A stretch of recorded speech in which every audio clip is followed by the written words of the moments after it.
bisa meraih gitu ya. Jadi bisa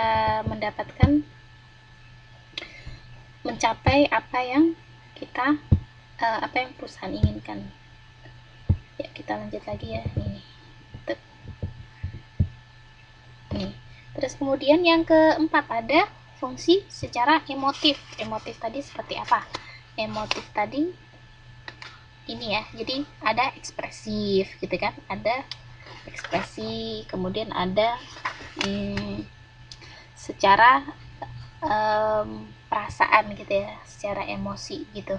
Jadi ini di sini ada contohnya tadi ini ya, iklan susu bayi gitu. Jadi kenapa bayi iklan susu secara imut menampilkan yang imut-imut gitu ya. Terus kemudian kenapa iklan kosmetik tadi Mbak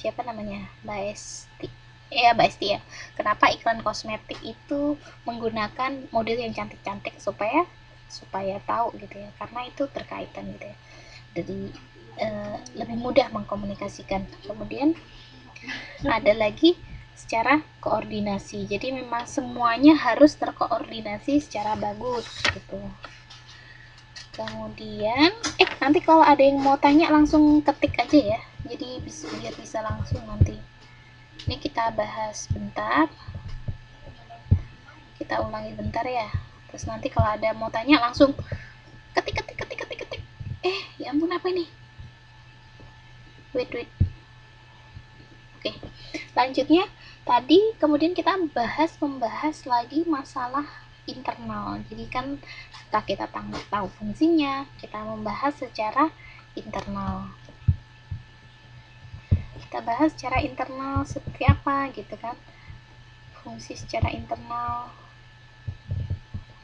Nih, jadi internal tadi ada 3 ya, ada pemilik, ada kita mengkomunikasikannya dengan manajemen, ada kita mengkomunikasikan dengan karyawan. Nah, untuk pemilik tujuannya untuk apa sih?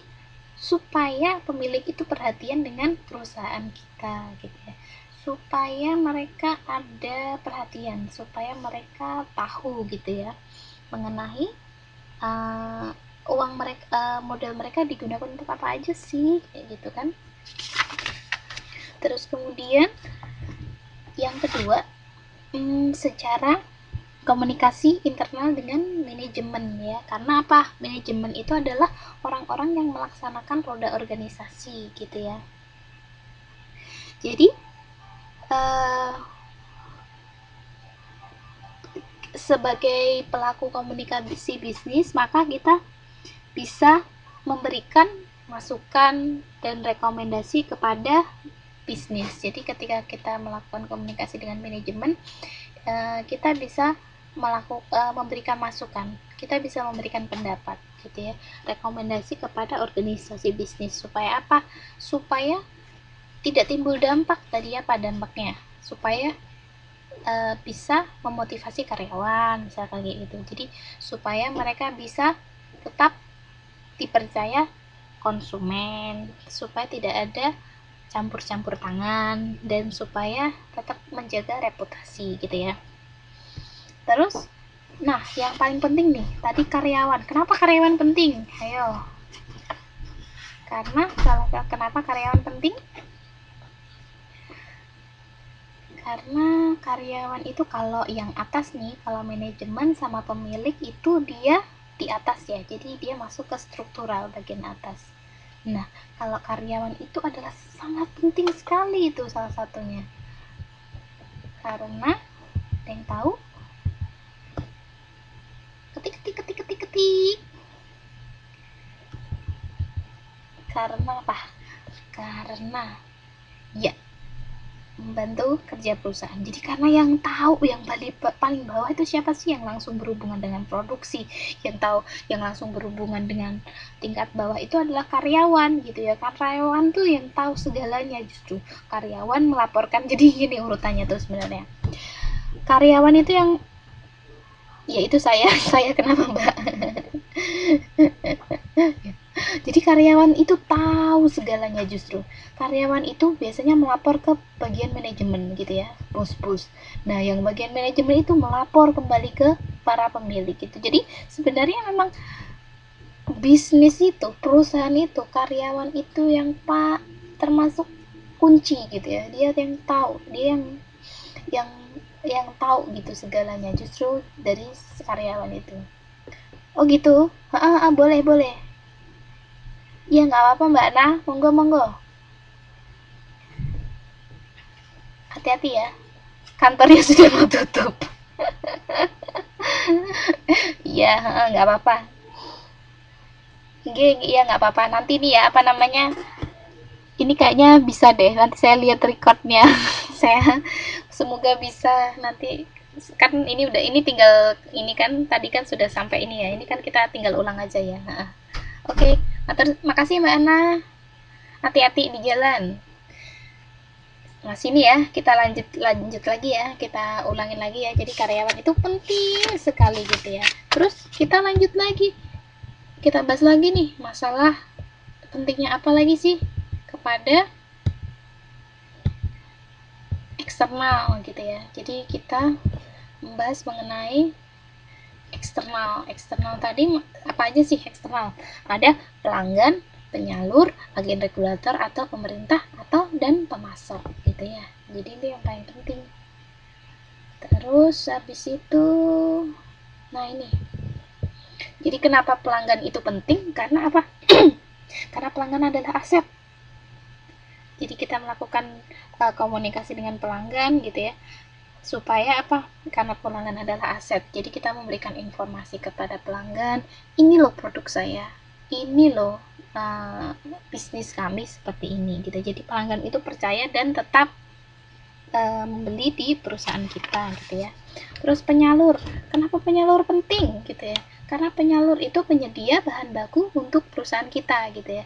Supaya kita dapat apa? Supaya kita dapat harga yang oke. Supaya pasokannya nggak tersendat-sendat. Ketika pasokan tersendat maka produksi kita juga akan tersendat kan ya. Jadi itu penting gitu ya. Terus penyalur gitu ya. Penyalur itu gunanya untuk apa sih gitu ya? Kita tadi apa sih? Ya, ini termasuk ya. Jadi penyalur gitu ya. Jadi penyalur itu untuk meningkatkan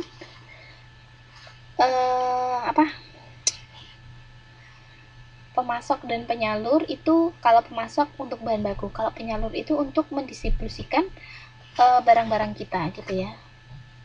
Salah, yang kedua pemasok dulu ya, penyalur dulu ya.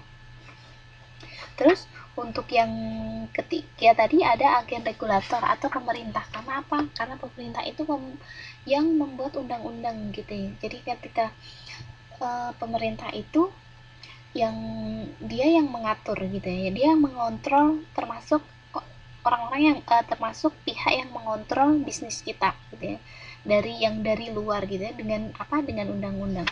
Ketika kita bisa melakukan komunikasi secara bagus gitu ya, maka diharapkan akan mempermudah jalannya bisnis kita gitu ya. Tapi dengan syarat tidak menyogok ya, tidak ada kata-kata tidak. Kita bisa melakukan komunikasi tapi tidak tetap dengan cara-cara yang harus pada aturannya gitu ya. Terus dengan cara gimana sih melakukan lobby, yaitu dengan grassroots lobbying dan juga political committee gitu kan ya, yang tadi ya. Terus setelah itu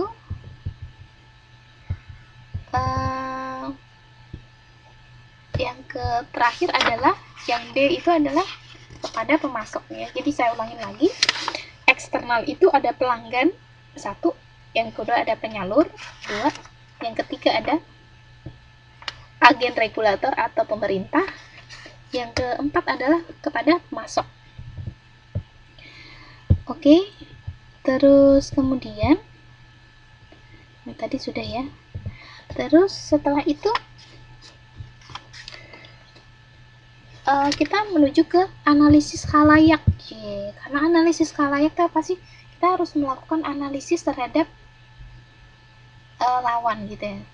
Nah, khalayak sendiri itu karena khalayak itu adalah luas, khalayak itu besar dan